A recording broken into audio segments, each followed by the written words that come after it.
Donc aujourd'hui, à l'issue de ce suffrage du deuxième tour, ici en France, au sein de la diaspora, quelles sont vos impressions de cette journée que vous avez passée durant ce vote?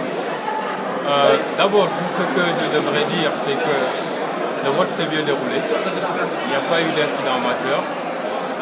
Il n'y a pas eu une forte affluence comme au premier tour. Les gens sont venus tranquillement au fil de la journée. Mais on a remarqué que aussi le taux de participation a légèrement augmenté. Et que nous, en ce qui nous concerne, on a pratiquement eu les mêmes voix qu'au premier tour. Il y a eu tout simplement un report de voix pour Macky Sall.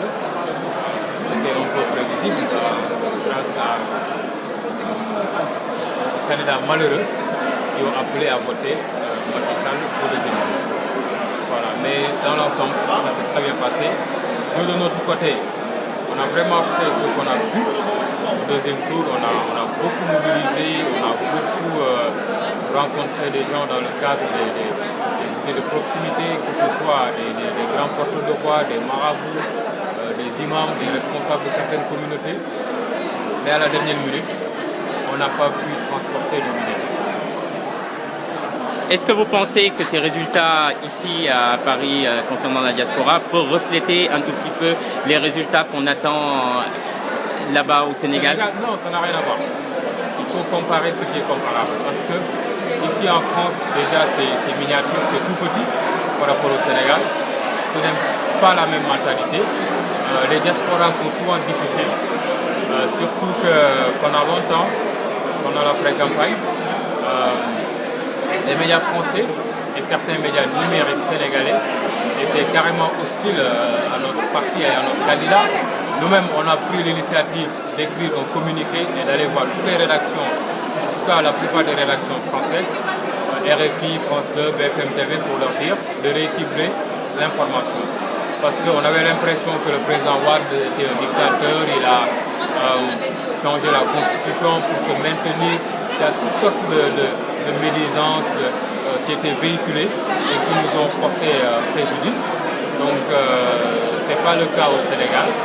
C'est tout autre.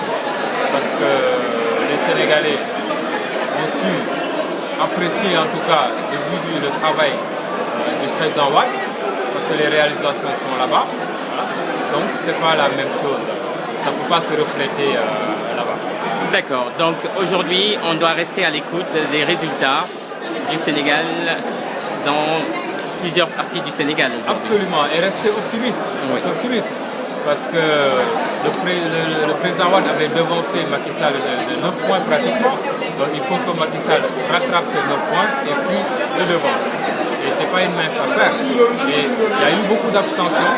Et nous-mêmes, nous avions supposé que ces abstentionnistes-là nous étaient favorables parce que l'opposition avait créé un climat d'instabilité qui faisait que beaucoup d'électeurs du PDS avaient peur de sortir voter.